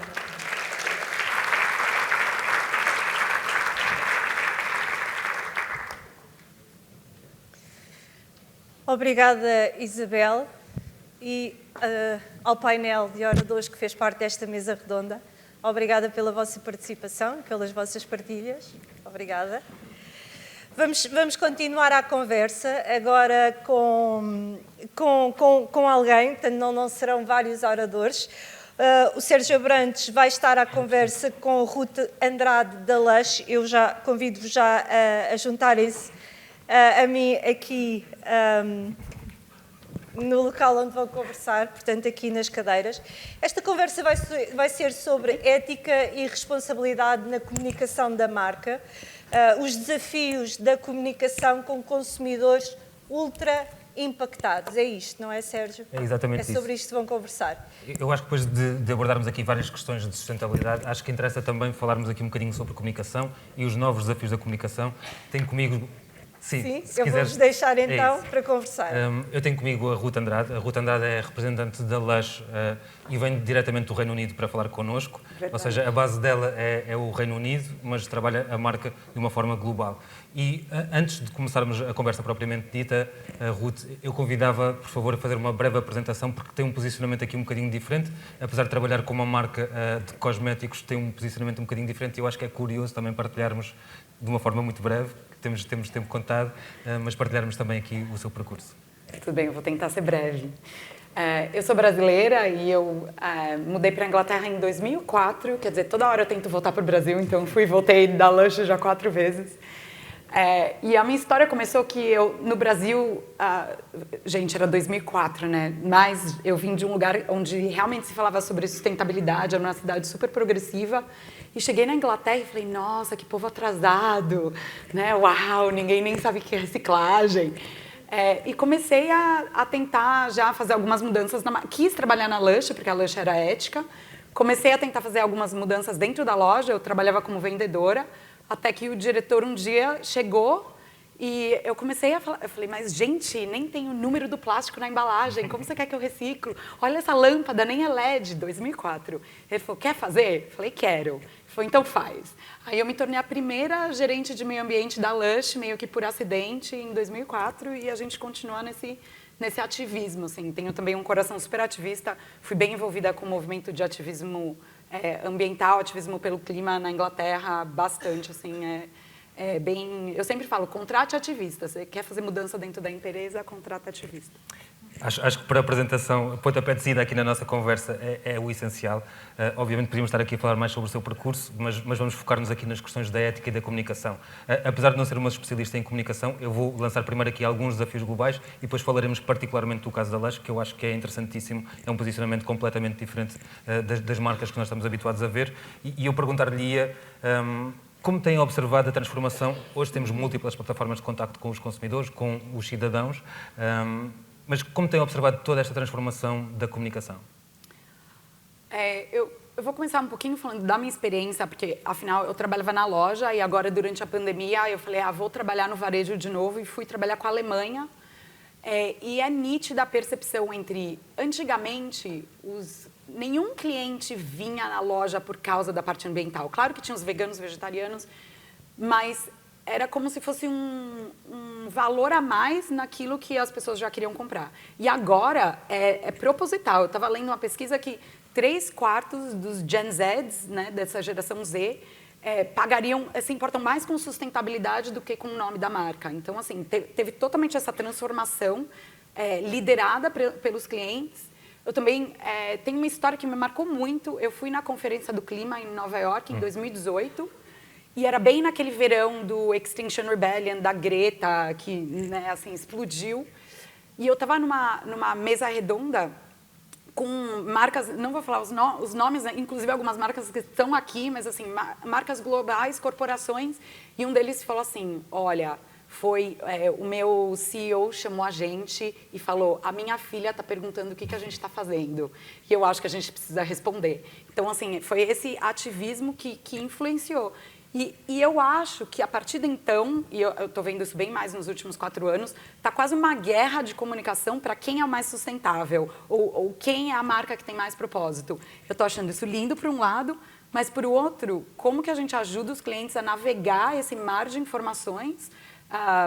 Inclusive, eu não sei se isso é na Europa, mas na Inglaterra tem uma legislação nova, que chama Green Claims, que fala que você tem que respaldar aquilo que você está falando, que você tem que comunicar com clareza, que você não pode falar, estamos usando papel reciclado, mas todo o resto do produto não é sustentável. E está sendo bem legal ver quem está sendo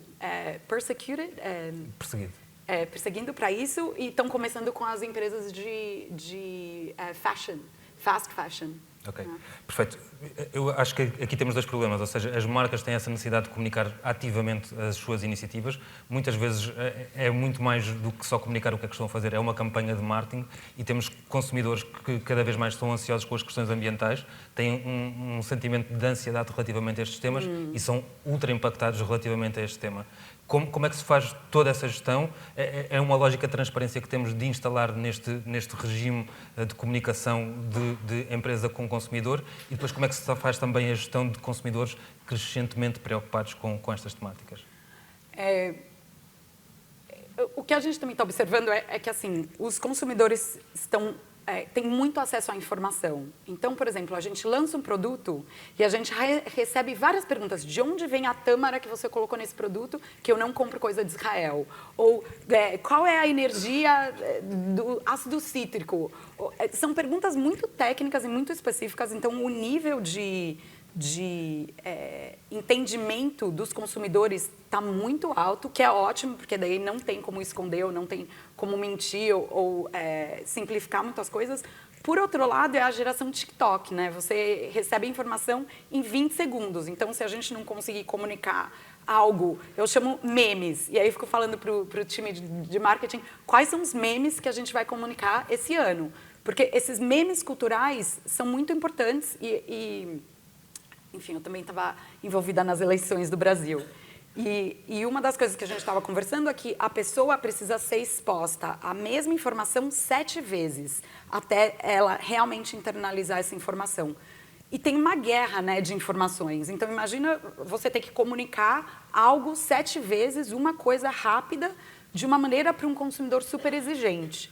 E eu acho que a Lush está fazendo isso com muita transparência, então tendo bastante informação e bastante transparência para o consumidor, mas é um desafio. E para mim, o que vale é quais são os memes mais importantes que também estão educando, para a gente também ir educando o nosso consumidor a pensar de maneira mais sustentável e repetir essa informação até ela se transformar em cultura, né? Até isso virar parte integrante da cultura. Mas, ou seja, se nós trabalharmos uma marca e queremos impactar um consumidor, 7 vezes será um registro ótimo para ele entender o tema. Mas quando somos impactados por dezenas de marcas todos os dias, como é que nós fazemos esse processo que a Ruth chamou educativo quase, como é que fazemos essa educação também do consumidor para ele realmente dar importância aos pontos-chave e perceber que também não é uma campanha de marketing, que há realmente um esforço das marcas para desenvolverem as suas iniciativas, marcas, retalhistas, empresas, Sim. o que quer que seja.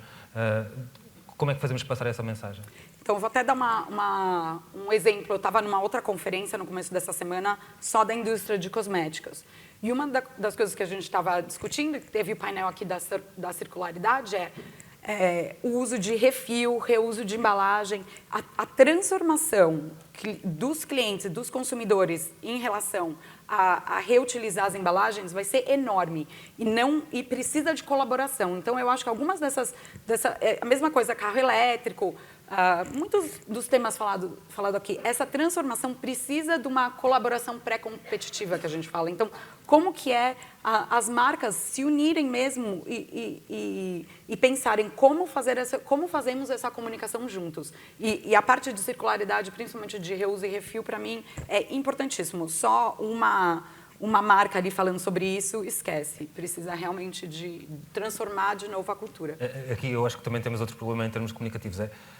Acho que estamos também a tentar passar a mensagem de que o consumidor é responsável, quando no fundo não é só ele que é responsável. Isso. Obviamente todos nós somos consumidores, óbvio.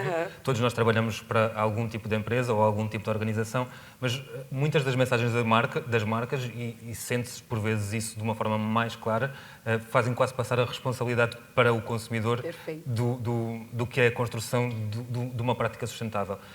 Como é que também invertemos, como é que também ensinamos as marcas a comunicarem e a terem essa percepção, ok, é uma responsabilidade partilhada, não uma responsabilidade só dos consumidores? Veio uma resposta na cabeça, porque eu acho isso corretíssimo. Na Lush também a gente sempre fala sobre o impacto individual versus o impacto coletivo e por que a gente está nessa narrativa capitalista que prioriza, né, o individualismo. Toda a narrativa sobre impacto ambiental, mudanças climáticas, é sempre, o que você pode fazer? E eu sempre brinco, não usar canudo de plástico realmente vai resolver as mudanças climáticas, né? Ou você deixar de usar uma sacolinha vai acabar com o lixo. Então, assim, a gente colocou uma responsabilidade desproporcional na escolha individual versus o processo coletivo. E para mim, o que vai... talvez em resposta a isso, é realmente a marca toda fazer um movimento de diminuir o seu impacto e sustentável e comunicar como marca toda e não como, olha, a nossa marca é péssima, mas a gente tem aqui esse conjunto de 5 produtos que a gente certificou FSC. Entendeu? Ou a nossa marca é toda gerando lixo, mas a gente fez aqui esses 2 produtos sem embalagem.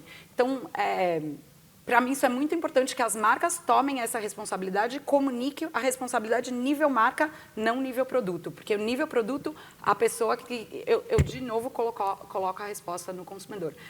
Um outro exemplo, água. Na Inglaterra, consumidores usam 5% da água do país todo. Você economiza mais água sendo vegano do que se você tomar banhos curtos ou não lavar o seu carro com a mangueira. Porque o uso da água está na agricultura e na indústria. Então, eu acho importante que as empresas tomem essa responsabilidade. Mas a jornada da sustentabilidade é uma jornada, ou seja, é um processo, é um caminho. É um caminho. Por muito que nós desejemos chegar ao fim, ou seja, queremos chegar ao máximo possível de comportamento sustentável, quer na produção, quer no nosso consumo, é preciso comunicar este processo todo. Como é que nós podemos fazer de uma forma ética e muito responsável enquanto marcas, porque nós temos de assumir também este propósito que é, no final do ano, temos de obter certos resultados. Como é que nós fazemos esta jornada e, ao mesmo tempo, incluímos o consumidor dentro da lógica deste processo de transformação, vamos dizer assim?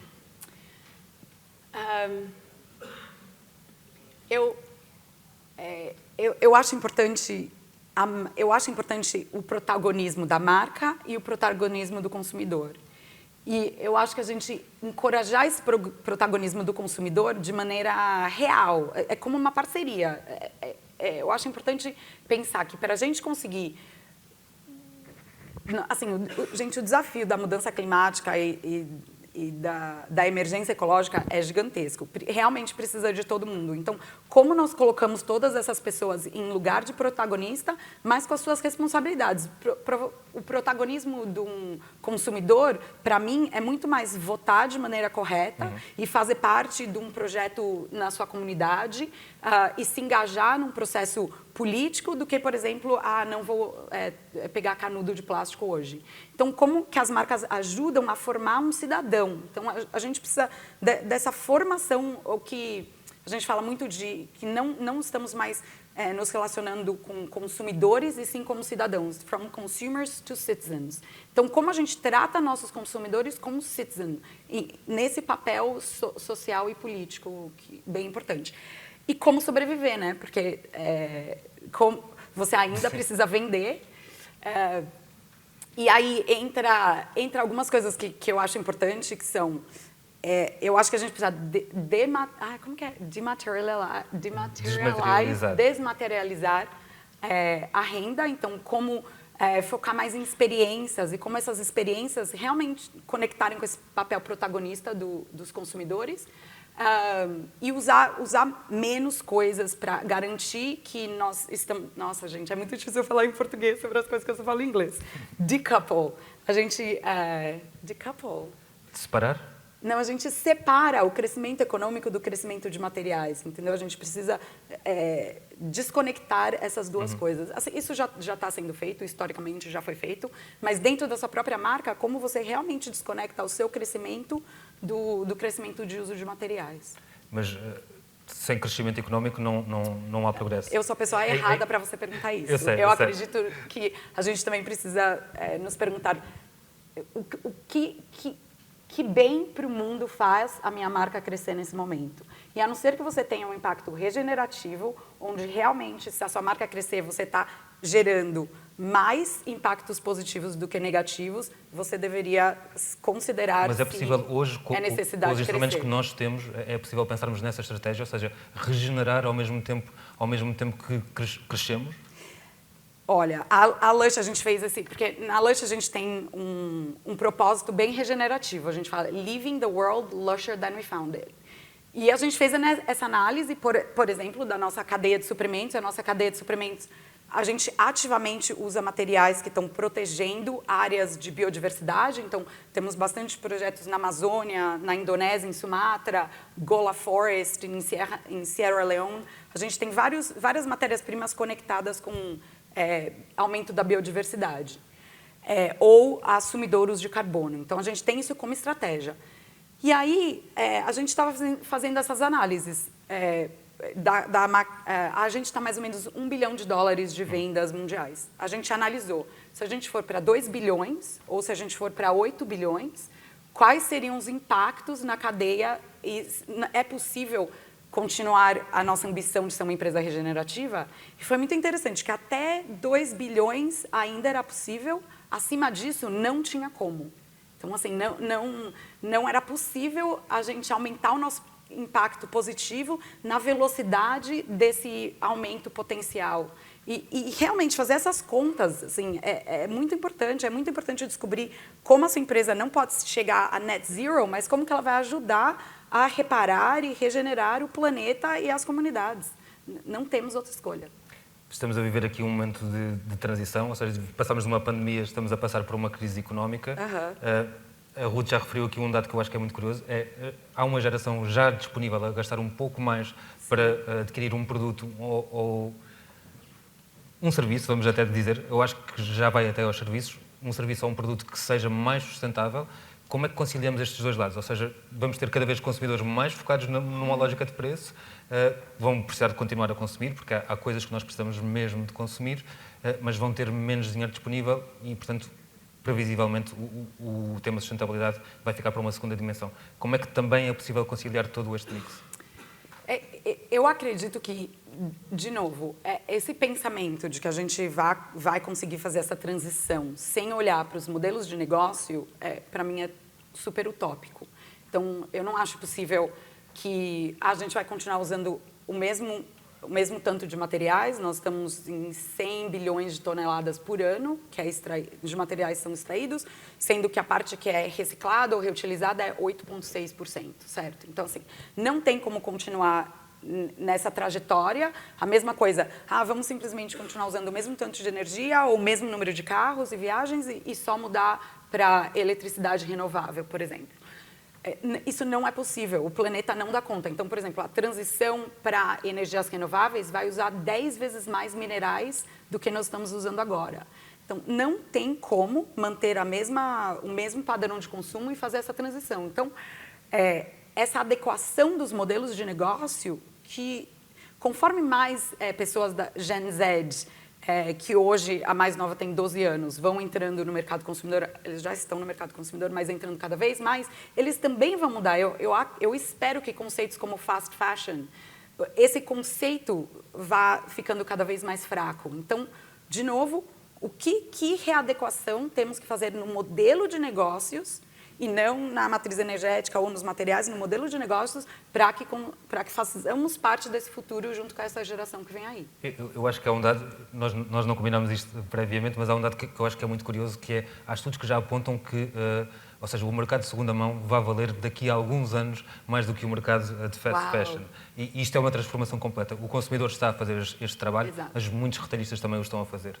Agora, virando um bocadinho a nossa conversa para a Lush, que também é o que motiva a sua presença aqui, há uma mudança de paradigma clara. O seu posicionamento aqui também é claro, é talvez um bocadinho divergente até do que é comum, mas a Lush teve um aspecto curioso, que foi, abandonou as redes sociais, deixou de comunicar com os seus consumidores através das redes sociais, manteve as lojas abertas, obviamente acarretava um risco, não é? Como é que se avalia esse risco e o benefício que pode advir daí? Porque são duas coisas difíceis de conciliar, possivelmente. Olha, foi uma decisão muito difícil, com um risco mensurável em perda de renda. Mas a raiz disso começaram a sair muitos relatos de mulheres jovens cometendo suicídio por causa de mídias sociais. E aí sempre é essa pergunta, né?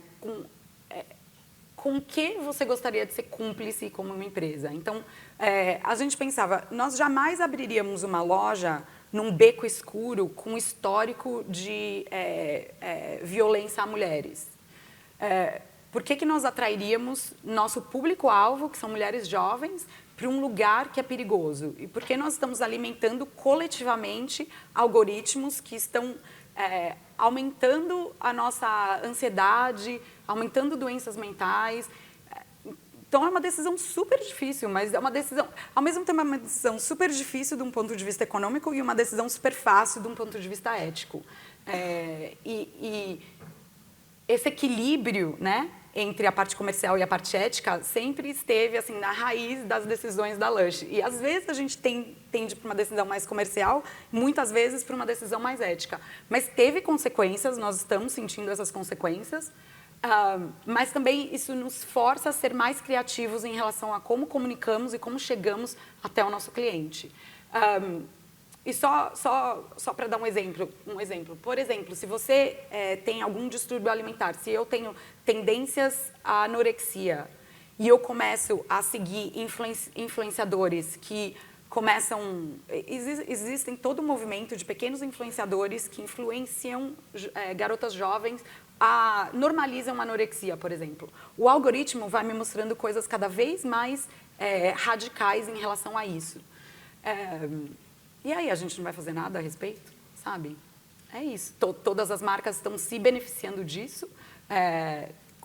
Qual é a resposta, né? Mas como é que se avalia? Ou seja, obviamente, quando temos uma morte associada a uma pressão das redes sociais que nós conseguimos materializar, é uma coisa mensurável. Mas como é que nós materializamos o benefício ou o malefício que estamos a fazer quando tomamos uma decisão corporativa? É uma questão aqui ética, obviamente, e eu acho que, independentemente do posicionamento de qualquer marca, há essa preocupação ética em comunicar de uma forma responsável, mas como é que fazemos essa troca de patamar? Como é que subimos para o patamar seguinte e começamos, obviamente, a manter os nossos clientes, porque todos nós temos essa necessidade, e a comunicar com eles de uma forma mais... Eu diria que, se calhar, a transformação até poderia ser educativa. Não sei se concorda. Sim, eu concordo também. Isso foi uma crítica que a gente ouviu bastante, que é vocês não estarem lá, vocês não estão fazendo diferente, né? Porque a gente sempre... quando eu estava lendo as perguntas, eu lembrei de uma coisa, eu não sei se isso aqui era em Portugal. Tinha em Portugal, mas no Brasil... eu lembro que tinha até esse distúrbio da família Doriana. E os psicólogos entendiam isso. Vocês têm a margarina Doriana aqui em Portugal? Acho que não. Tipo Becel. Sim. Nos anos 80, quando eu estava crescendo, os comerciais da Becel eram assim, aquelas famílias brancas, sorridentes, com dentes perfeitos, todo mundo, né, sem nenhuma necessidade especial, felizes, alegres, no café da manhã. Isso criava uma ansiedade tão grande que as pessoas estavam sempre comparando a sua família à família Doriana. Então, a gente até usava essa expressão família Doriana.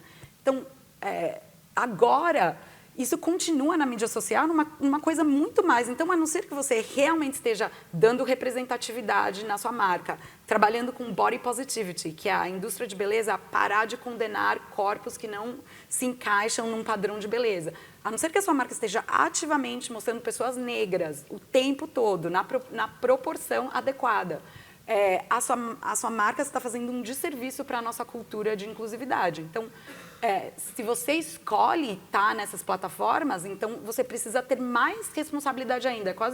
Você precisa make up for, sabe? Compensar a parte negativa dessas comunidades sociais, dessas mídias.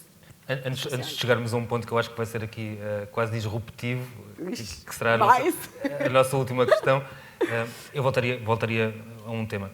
Nós temos de balancear, obviamente as empresas têm de manter uma lógica de crescimento, pelo menos na perspectiva que nós ouvimos mais comumente.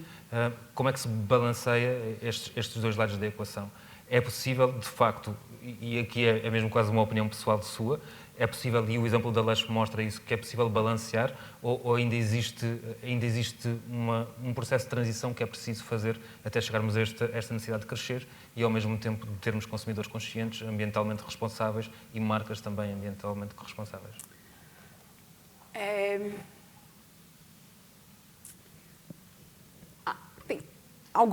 Eu acho que tem... Eu acho que essa coisa, se ainda há tempo... Para mim, depende qual futuro que a gente quer viver. Se a gente quer viver num futuro onde a temperatura é 1,5 graus maior, que nós estamos em 1,2 agora, ou seja, imagine todos os desastres ambientais, todas as disrupções de cadeias que a gente já viu ano passado, tudo que aconteceu com, né, se a gente olhar Nigéria, Paquistão, a seca que assolou a Europa, que diminuiu a produção de alimento em 30%. Isso é 1,2 graus, imagina 1,5. Então, se a gente está ok com esse futuro de 1,5, a gente precisa diminuir agora. Assim, a gente tem mais, no máximo, 2 anos para deixar as emissões crescerem e depois disso precisa cair. Se você está ok em viver no futuro que tem 2, 3 graus, onde as mudanças climáticas e os desastres ambientais são de proporções gigantescas, então pense que você tem tempo para essa transição. Então, tem a ver com qual o futuro que a gente imagina para as próximas gerações. O futuro que a Lush imagina é um futuro verde, onde, sabe, a biodiversidade do planeta vai demorar 7 milhões de anos para a biodiversidade voltar para o nível dessa sexta extinção em massa. Então, nem dá para falar de aumentar a biodiversidade muito. Mas gostaríamos de ter um lugar justo, onde seres humanos possam continuar vivendo. E, nesse momento, isso está ameaçado. Então, eu sempre brinco na Lush, eu sempre falo, olha, gente, essa é uma decisão fácil. Vamos gastar tanto para ter energia renovável? Essa decisão fácil, quando a alternativa é extinção, ou quando a alternativa é colapso, ou quando a alternativa, a empresa não existe mais em 20 anos, porque as cadeias de suprimento de matérias naturais simplesmente entrou em colapso. Então, aí as decisões são super fáceis. Agora, mesmo para fechar, estamos aqui já no limite do nosso tempo. Na preparação desta conversa, falou-me de 2 conceitos que eu achei muito engraçados, que era shareholder capitalism ou stakeholder capitalism. Em que é que se consubstancia esta mudança e sendo que estamos também a caminhar, se calhar não ao ritmo necessário, mas sendo que há essa transformação, essa percepção dessa necessidade de mudar?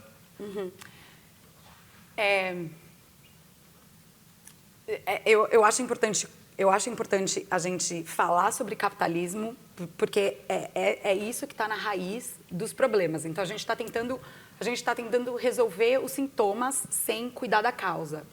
E a causa de shareholder capitalism, a gente, por exemplo, está vendo agora nos lucros recordes das empresas de combustíveis fósseis. Então, o mundo numa grande crise energética, enquanto as empresas de combustíveis fósseis estão fazendo lucros recordes e esse lucro indo para os acionistas, né? Para os shareholders. Como que é uma transformação possível para, em vez de maximizar o valor e maximizar o lucro para um pequeno grupo de acionistas, a gente maximiza o valor para toda a nossa cadeia, para todo o nosso value chain, para todos os nossos stakeholders. Então, como que aumentar alguns exemplos bem práticos do que é isso? A gente tem alguns projetos na nossa cadeia de suprimento que, por exemplo, a gente poderia só comprar, eu vou comprar só a matéria-prima, mas a gente ajuda os projetos a desenvolverem indústrias de processamento local para agregar valor local. Então, como a gente coloca mais valor quanto mais próximo da terra aquela pessoa está dentro da cadeia de suprimento. Isso é um exemplo. O outro é como deixar, como doar, né? Como ter certeza que parte do lucro vai para as comunidades onde nós estamos atuando. Então, para mim, essa transformação de shareholder capitalism para stakeholder capitalism também traz essa de que estamos todos juntos, estamos todos fazendo um capitalismo para um bem maior. E eu acho essa transição bastante relevante, bastante importante, e eu estou vendo essa Gen Z, aí, essa geração nova, aprovando e querendo apoiar isso também. A última coisa que eu quero falar, que eu acho super importante, as empresas, as corporações têm um poder maior do que os governos, né? A Apple é 2,4 trilhões de dólares. Isso é muito mais. O governo da Inglaterra, que é um dos maiores países, um dos países mais ricos do mundo, recolhe imposto 800 bilhões de libras. Então, você tem um desequilíbrio da dominação mesmo das grandes corporações. Mas aí também está a oportunidade. Então, eu poderia estar trabalhando numa ONG. A quantidade de recursos que o terceiro setor tem nem se compara com a quantidade de recursos do setor corporativo. Então, vamos colocar esses recursos para fazer o bem. E, para mim, isso também tem a ver com essa mudança de shareholder para stakeholder capitalism. Perfeito, Ruth. Obrigado. Vamos só ver se existem perguntas aqui da nossa audiência. E já temos ali uma questão, lá ao fundo.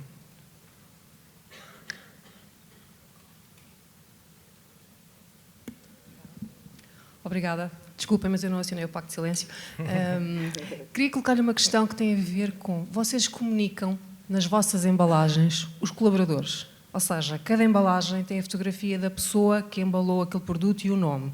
Queria perguntar-lhe porquê esta opção, que impacto é que ela tem junto dos vossos colaboradores e também os desafios logísticos que uma coisa destas deve acarretar, com certeza. Sim. Obrigada. Então, é super interessante essa história. Nas embalagens da Lush, a gente coloca um selinho, que é o rosto em desenho da pessoa que fez aquele produto. Porque os produtos são feitos à mão, então você sempre tem uma pessoa que está ali fazendo aquele produto. Mas também é o nosso controle de lote. Então, a gente fez o processo da fábrica, os lotes são o nome da pessoa e a data que ela fez aquele produto. Então, aí ficou um pouco fácil da gente fazer isso, porque ali também você está mostrando qual é o lote daquele produto. E é claro que é um motivo de orgulho para as pessoas que fizeram aquele produto e uma maneira de comunicar que os produtos são feitos à mão, porque a gente coloca até o rosto da pessoa que fez. Você vai na fábrica, você pega ali o seu potinho e fala, nossa, tal pessoa. Eu mesmo faço isso. Às vezes eu vou na fábrica e falo, a pessoa do meu creme, né? É tão legal você poder... Então, a gente também nunca fez... A gente não faz marketing pago.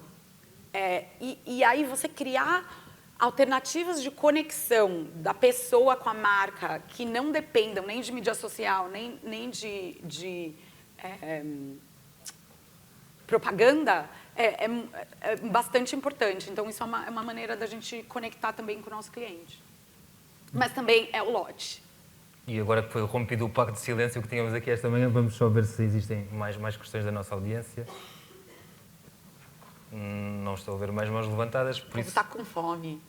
É isso. E a seguir é isso, precisamente, que vamos anunciar. Mas antes, um aplauso para a Ruth, que esteve connosco. Obrigada, gente. Ruth, ficamos só mais um bocadinho, depois saímos com a Telma. Obrigada, Sérgio e Ruth. Vou-vos pedir que fiquem, porque vamos só aqui fazer o fecho aqui da manhã. Antes de sairmos para o almoço, relembrar-vos que à tarde ainda temos mais um debate em mesa redonda sobre o Last Mile, não é, Sérgio? E também uma conversa Portugal no Radar. Depois vão seguir, então, os Masters da distribuição. Já ontem fizemos este convite, reforçamos o convite hoje para ficarem connosco nesta celebração e também para poderem participar no cocktail que antecede a entrega de prémios. Vamos também ter a apresentação do Keep in Mind, portanto, uma apresentação que o Sérgio Abrantes vai fazer sobre tendências no retalho e quando sairmos, portanto, no final, vamos ter também um brand bag da distribuição hoje, com vários produtos lá dentro. Não está cheinho, mas está pesadinho. Portanto, quem ficar connosco até ao fim vai certamente receber um brand bag da distribuição hoje. E por agora é tudo. Desejo-vos um bom almoço no sítio do costume aqui do lado direito e encontro-vos às 14h30. Até já e bom almoço.